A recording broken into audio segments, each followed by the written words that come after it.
A pergunta de número 65, ela abre um momento do catecismo que trata sobre a palavra e os sacramentos.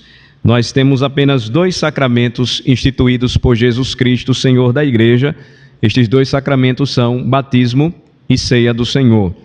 Então, essa é uma pergunta sempre clássica nos exames aos candidatos ao batismo e pública profissão de fé. Quantos e quais são os sacramentos instituídos pela Igreja de Cristo? Cristo instituiu apenas 2 sacramentos, batismo e santa ceia, e estes sacramentos substituem os sacramentos da antiga dispensação, circuncisão e Páscoa. Então, observem que são 2 sinais do passado substituídos por 2 sinais que são, então, determinados ou decretados pelo Senhor Jesus Cristo.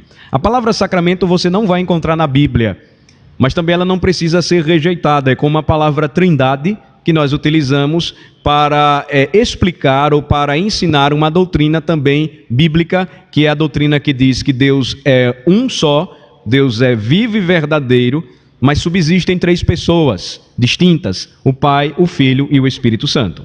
Então, o sacramento é uma palavra, o termo sacramento vem de uma palavra latina que tinha ligações ou trazia a ideia de uma insígnia, de uma marca que era característica de determinada legião romana. Então, cada legião composta de soldados romanos levava a sua insígnia e com aquela insígnia o sacramento. O sacramento identificava aquele pelotão, ou falange, ou como era chamado naquela época, legião. E no sacramento havia um voto do legionário de morrer por seu pelotão ou morrer por sua legião. E ele fazia este juramento diante do sacramento ou insígnia do exército. Então, os cristãos, eles adequam bem este termo, dizendo que estas são as marcas ou sinais que identificam o cristão. O batismo identifica o crente e o seu filho. O sacramento da Santa Ceia só deve ser, então, participado ou só toma parte da ceia ou da mesa do Senhor aqueles que, então, fizeram este voto de fidelidade a Cristo até a morte. Então, eles têm acesso à mesa do Senhor. A mesa do Senhor, ela não pode ser tomada por pessoas que não têm um pacto ou um compromisso com o Senhor da mesa, que é Jesus Cristo. Na realidade, ele institui os sacramentos para que a igreja fosse, então, testemunha da obra de Cristo e também refletisse a sua aliança e o seu pacto com o Senhor da igreja. Então, a pergunta de número 65, ela abre o assunto dizendo o seguinte: visto que somente a fé é o que nos torna participantes de Cristo e de todos os seus benefícios, de onde vem essa fé? Uma pergunta pertinente, visto que somente a fé é que torna o crente participante de Cristo, da sua obra e de todos os seus benefícios ou meios de graça. A fé vem da onde? De onde vem essa fé? Então, a resposta é: a fé vem do Espírito Santo, que opera esta fé no coração do crente, ou em nossos corações, pela pregação do Evangelho. A fé vem pelo ouvir a pregação do Evangelho. A carta aos Romanos, capítulo 10, versículo 17, é um texto clássico a respeito do assunto. Queiram abrir comigo? Romanos, carta aos Romanos, capítulo 10, versículo 17. Primeiro nós temos os 4 evangelhos, depois o livro histórico no Novo Testamento, o livro de Atos, depois a primeira carta de Paulo no Novo Testamento, a carta aos Romanos. Romanos 10, 17.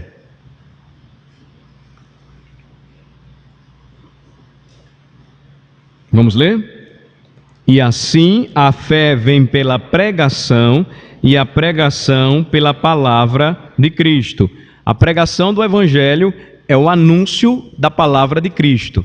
E a fé, ela vem pelo ouvir a pregação da palavra de Cristo. Então, o Espírito Santo, que opera em nossos corações pela pregação do Evangelho, opera em nós esta fé. A fé, então, não é algo que surge do homem, mas que de fora vem, é dom do Espírito e capacita o homem a crer em Cristo, crer em sua obra. Mas aí tem uma conclusão da pergunta 65 que diz que o Espírito, ele opera em nossos corações pela pregação do Evangelho, a fé, e a fortalece, ou seja, e fortalece esta fé pelo uso dos sacramentos.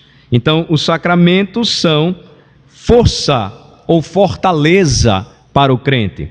Um dos nossos catecismos, o breve catecismo de Westminster, por exemplo, um dos catecismos que as igrejas presbiterianas utilizam, adotam como símbolo de fé, afirma que Cristo também, através da sua obra de redenção, comunica para os crentes benefícios. Que benefícios são esses? Meios de graça. Quais são os meios de graça? Palavra, oração, os sacramentos, a comunhão dos santos. Então, Cristo nos redime, Cristo nos salva. A fé em Cristo vem pelo ouvir a pregação do Evangelho, e quando nós cremos em Cristo e somos salvos por Cristo, Ele ainda nos abençoa, nos comunicando os seus benefícios. É aquela maravilhosa verdade da Bíblia, que em Cristo eu me torno co-herdeiro do reino de Deus. Então, benefícios ou bênçãos que eu não merecia, agora estando em Cristo, recebo, e Ele me concede este direito maravilhoso, gracioso. Então, eu sou fortalecido quando uso corretamente os sacramentos. E aí vejam só que interessante, 1 Mateus 28, versículos 19 e 20. Primeiro livro do Novo Testamento, Evangelho de Mateus, que nós temos estudado aos domingos à noite. Vejam lá o último capítulo de Mateus, do versículo 18 em diante. É uma passagem clássica, conhecida por muitos crentes, e ela nos ensina como Cristo prometeu fortalecer o seu povo pelo uso dos sacramentos, ou seja, da instituição deste meio de graça. Aqui nós vemos o batismo, por exemplo. Mateus 28, do versículo 18 ao 20. São os últimos 3 versos do Evangelho de Mateus. Vamos ler.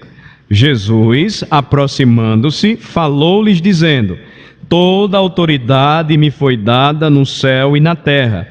Ide, portanto, fazei discípulos de todas as nações, batizando-os em nome do Pai, e do Filho e do Espírito Santo, ensinando-os a guardar todas as coisas que vos tenho ordenado. E eis que estou convosco todos os dias, até a consumação dos séculos. Então, a ordem vem de Cristo. A ordem dada aos apóstolos inicialmente, mas que deveria ser transmitida a todos os discípulos. Eles deveriam ir, pregar o Evangelho, fazendo discípulos por todas as nações. O Evangelho sairia de Jerusalém e alcançaria os confins da terra. A extensão e o alcance da mensagem do Evangelho, ela foi tamanha, ou tem sido tão grande, que tem chegado até lugares inimagináveis do planeta. Regiões onde nós não imaginaríamos que o Evangelho chegasse, a pregação do Evangelho vai até lá. Por exemplo, eu já citei esse fato aqui para os irmãos, não sei quanto tempo, mas em países fechados, e onde a pregação do Evangelho é proibida, por exemplo, como a China, não há liberdade para que você pregue o Evangelho. As igrejas que são públicas lá são as chamadas igrejas de fachada. Os pastores têm que apresentar os seus sermões sempre antes do domingo. Já pensaram nisso?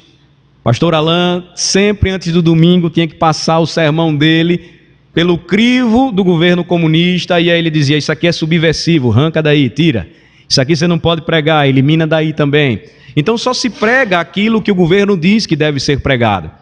Mas há uma igreja sofredora na China que se reúne escondida, e como a Bíblia ela é proibida lá, a sua leitura, o seu uso e pregação, a não ser nos lugares autorizados, como é que o evangelho se espalha e tem alcançado milhões de pessoas naquele país? Através do MP3. Hoje, na China, você encontra, por exemplo, um jovem disposto a dar o seu rim por um iPhone. Vocês já pensaram nisso? Que loucura! Então, a tecnologia, o desenvolvimento lá é tão grande que é fácil que cada chinês tenha pelo menos um aparelho, por mais simples que seja, o que nós chamamos aqui do Xing Ling, né? Então, a Bíblia se espalha através desses aparelhinhos aí, de celular, MP3, está no ouvido, e o guarda não tem como saber o que é que aquela pessoa está ouvindo a pregação do Evangelho. Aí outro lugar, também fechado, onde há também proibição e censura ao uso da internet, como a China e outros países também restritos, um dos meios por onde a mensagem do Evangelho tem sido divulgada é através do Twitter, que é uma forma é um tipo de rede social extremamente simples, de poucos caracteres, de palavras bem curtas. Então, de uma ilha, um senhor ou um missionário bem simples, ele montou uma estrutura bem básica, mas com internet, e aí ele começou a espalhar essas mensagens para vários países do Oriente Médio e também de outras regiões da Ásia, e começou a receber respostas de pessoas interessadas em conhecer o Evangelho e que estavam recebendo o Evangelho. E então o alcance do Evangelho de Jesus é tão grande, e a promessa dele é que os discípulos deveriam pregar este Evangelho, porque a fé viria pelo ouvir da pregação do Evangelho, que então, à medida em que o Evangelho fosse pregado, os discípulos então, eles seriam feitos, ou seja, Cristo transformaria pecadores em justos, não porque eles são justos, não porque nós somos justos, mas porque eles seriam cobertos pela justiça de Cristo. E aí vejam a ordem de Jesus. Primeiro, ele afirma no versículo 18: toda autoridade me foi dada no céu e na terra. Então, não há no mundo ninguém que tenha mais autoridade do que eu. No céu e na terra, toda autoridade foi dada a Jesus. Por isso que depois desta declaração, versículo 19, Jesus então diz: vocês devem ir. Vejam a ordem: ide, portanto, fazei discípulos de todas as nações, batizando-os em nome do Pai, do Filho e do Espírito Santo. O batismo já era uma prática comum desde o tempo dos judeus, mas era só para a purificação dos gentios. Gentios são aqueles povos considerados não judeus. Então, a cerimônia do batismo era só para os gentios. Mas notem, Jesus toma um símbolo que já era comum, que simbolizava purificação, e diz: olha, vai ser este símbolo aplicado a todos os meus discípulos, e eles devem ser batizados sob uma fórmula, em nome do Pai, do Filho e do Espírito Santo. E aí no versículo 20, vejam como o batismo ele está ligado à instrução e à proteção e a fortalecimento. Versículo 20 que vocês leram comigo: ensinando-os a guardar todas as coisas que vos tenho ordenado. E eis que estou convosco todos os dias até a consumação do século. Então, pelo uso dos sacramentos, aprendendo a respeito da importância deles, do significado deles, da obediência que todo aquele que crê em Jesus deve ser batizado, então a fé cristã seria fortalecida. Você é selado, você tem a marca do Rei. Agora outra passagem, 1 aos Coríntios capítulo 10, vamos para lá. 1 aos Coríntios capítulo de número 10.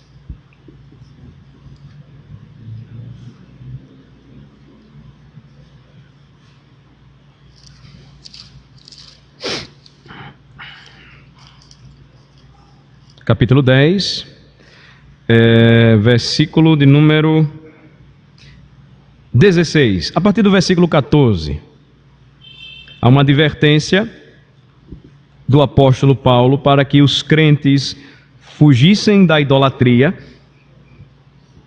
E o versículo 16 aqui é o versículo chave para entendermos a importância dos sacramentos. Aqui agora ele faz menção à Santa Ceia do Senhor.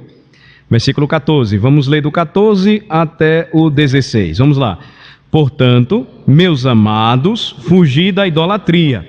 Falo como a criteriosos, julgai vós mesmos o que digo.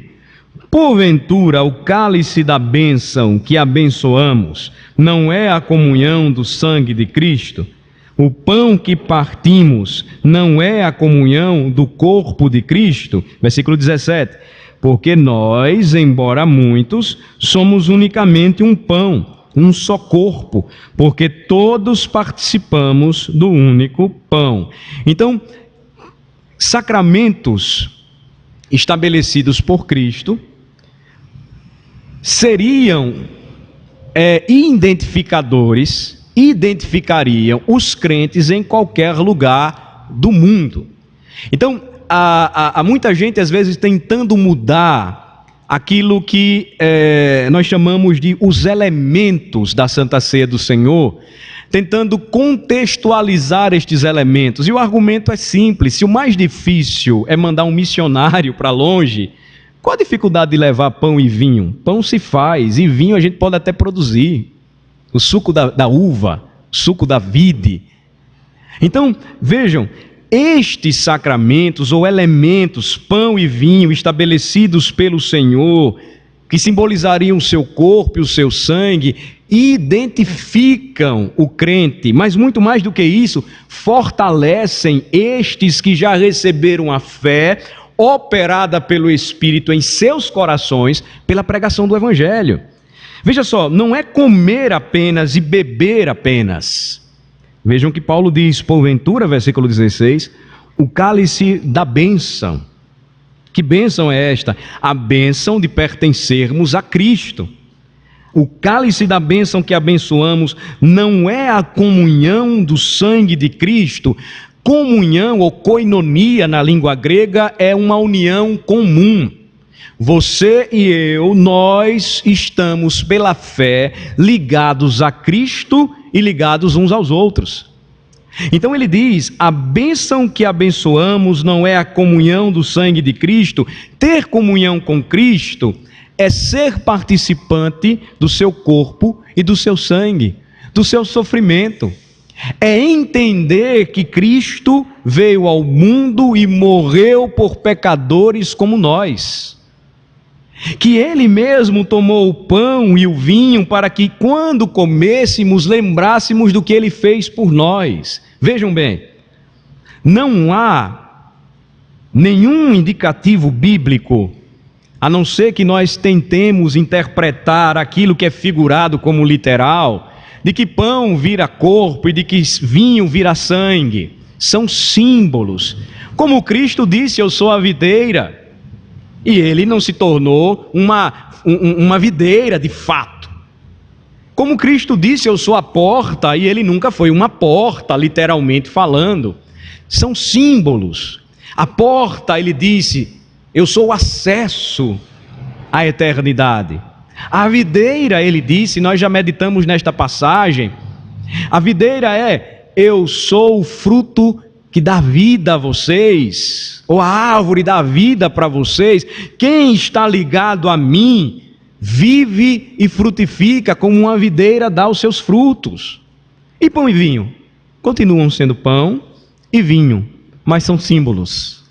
Então a gente não simplesmente come, a gente não simplesmente pega o pão domingo que vem e come o pão e depois pega o vinho e toma o vinho, mas nós fazemos isso e devemos fazê-lo com todo este entendimento. Porque Cristo estabeleceu que através deste sacramento a comunhão ela fosse então celebrada e o pão que partimos e o vinho que tomamos é comunhão com o corpo e com o sangue de Jesus. E aí vejam a continuação e o argumento do apóstolo Paulo, como ele é interessante e traz aplicações muito sérias para nós.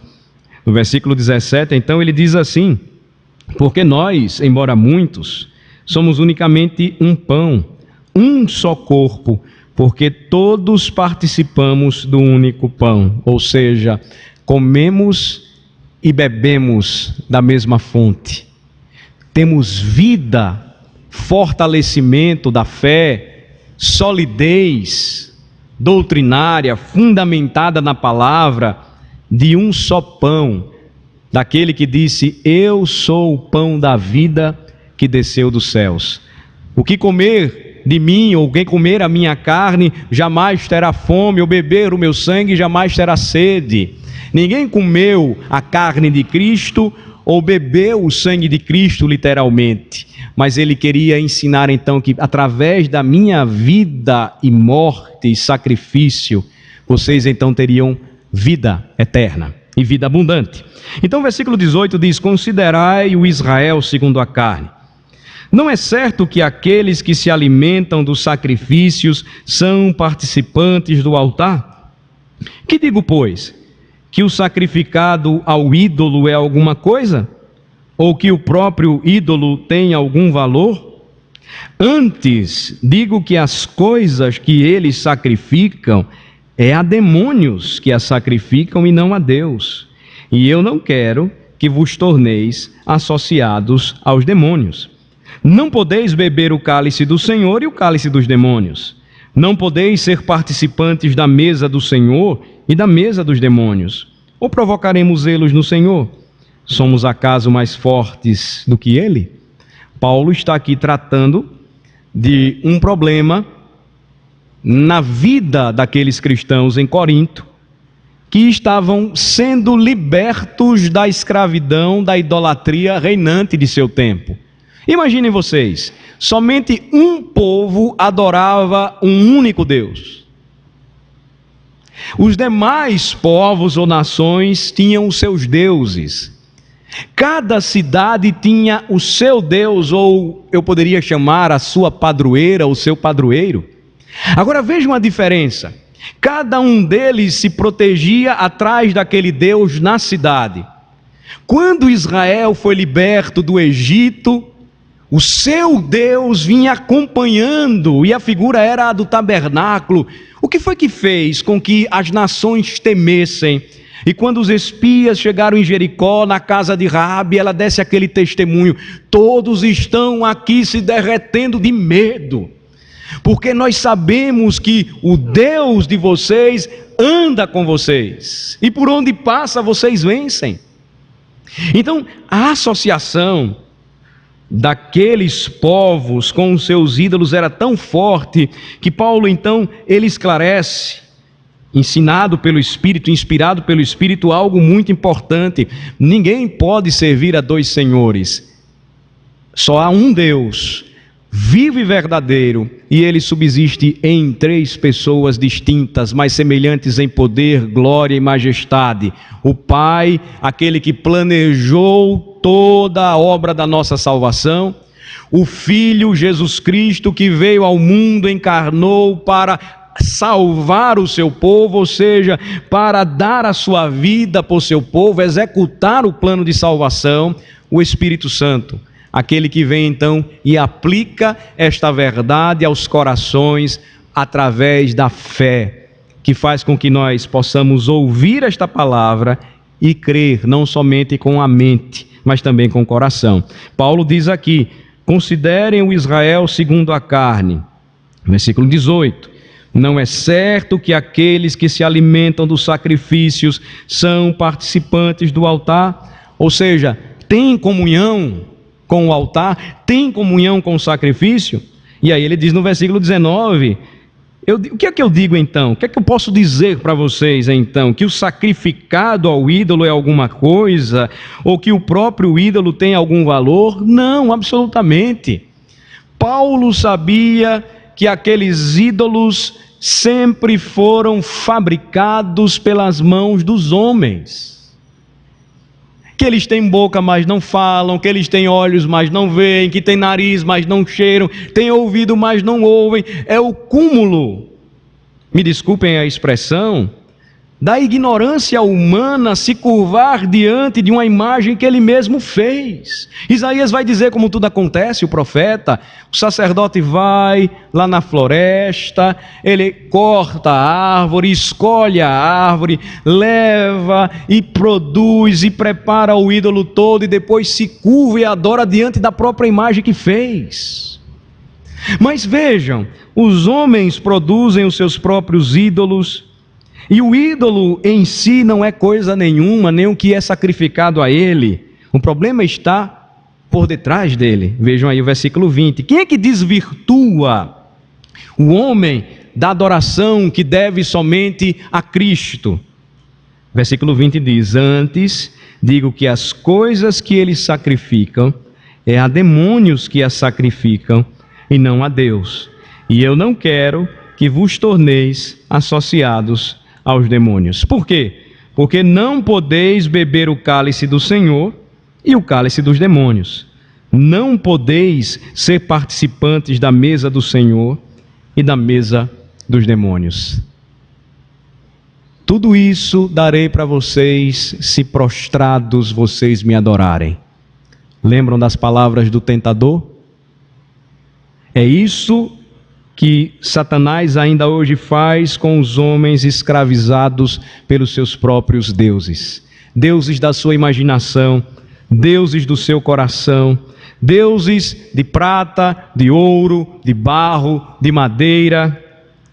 O Deus hedonista, ou o Deus do hedonismo hoje, que é o culto de si mesmo. O Deus narcisista, que é o Deus hoje que faz com que o homem cultue a si mesmo. O Deus materialista ou avareza, que faz com que o homem se fie ou confie naquilo que tem. Tudo isso que fazemos ou que idolatramos, na realidade, converge numa adoração oculta a quem está por detrás de tudo isso: demônios. Eles desejam a adoração que é devida somente ao Senhor. Foi isso que Satanás quis que Jesus fizesse, e Jesus não fez. Só podemos adorar um Deus. Por isso ele conclui dizendo: vocês não podem participar de duas mesas. E às vezes parece até mal educado quando o pastor adverte aquele que ainda não assumiu um compromisso com Cristo: não tomar a ceia. Não fazer isso, para que não come e beba juízo para si. A questão não é má educação, é advertência clara para que você não provoque zelo ao Senhor, porque ninguém é mais forte do que Ele. Toda autoridade me foi dada no céu e na terra. Ponto. Então, o que é que você deve fazer? Se você entende o Evangelho, você não pode demorar a fazer ou a realizar, executar aquilo que Cristo estabeleceu. Creu em Jesus, se você passou a crer nele, se você recebeu Jesus no seu coração, você deve se preparar para fazer parte da sua família. E qual é a porta de acesso ao reino? Você deve então professar a sua fé e receber o santo batismo. Se você vem de fora, é o que você deve fazer, para que você então seja convidado a se assentar à mesa do Senhor. Para que você não ceie ao mesmo tempo com o Senhor e com demônios, mas que você abandone os seus ídolos e agora você sabe tudo aquilo que está por detrás deles, e adore somente ao Senhor, sirva somente ao Senhor. Então, de onde vem a fé? Concluo o estudo da pergunta 65, a fé da qual nós nos tornamos participantes de Cristo, da sua obra, vem do Espírito Santo. Ele é quem opera em nossos corações esta fé pela pregação do Evangelho, e Ele então fortalece a mesma fé que nos deu pelo uso dos sacramentos. Eu tenho comunhão com Cristo, e por isso eu recebo o batismo, e por isso eu posso comer o pão e beber o vinho, não como um mero ritual, mas como um ato de devoção sincera, um culto que presta ao meu Senhor, declarando que eu sou um com Ele, tenho comunhão. E tenho comunhão com Ele, e por isso tenho comunhão com o povo de Deus. Vamos orar. Senhor, obrigado pelo privilégio de estudar a Tua Palavra e mais uma vez ter a nossa fé fortalecida. E também, Senhor Deus, a oportunidade de uma preparação para o domingo que já se aproxima, onde mais uma vez cearemos com o Senhor. Comeremos o pão e beberemos o cálice, declarando a nossa comunhão com o Senhor. Obrigado ao Senhor pelo esclarecimento e a instrução que vem do Senhor, que vem do Teu Espírito. Dá-nos a força, a convicção e ao mesmo tempo a humildade de declararmos a nossa fé e da razão da nossa fé, o porquê fazemos isto, porque cremos, porque o Senhor nos ensina e nos mostra que a fé que vem do Teu Espírito, que opera em nossos corações, pelo ensino e pregação do Evangelho, se fortalece quando nós usamos os sacramentos corretamente, quando nós entendemos o seu significado, quando nós percebemos que quando comemos o pão e bebemos o cálice, nós temos a nossa fé fortalecida e alimentada pelo Senhor, que se faz presente espiritualmente neste momento santo, em que nos abençoa e nos prepara para o grande dia da ceia, onde todos juntos comeremos e beberemos com o Senhor no reino celestial. Obrigado, Senhor Deus, por este momento. Pedimos que o Senhor fortaleça e esclareça as mentes de todos e que o nosso compromisso com Cristo aumente todos os dias e que a nossa fé nele seja fortalecida. Nós oramos em nome de Jesus. Amém. Vamos nos dividir.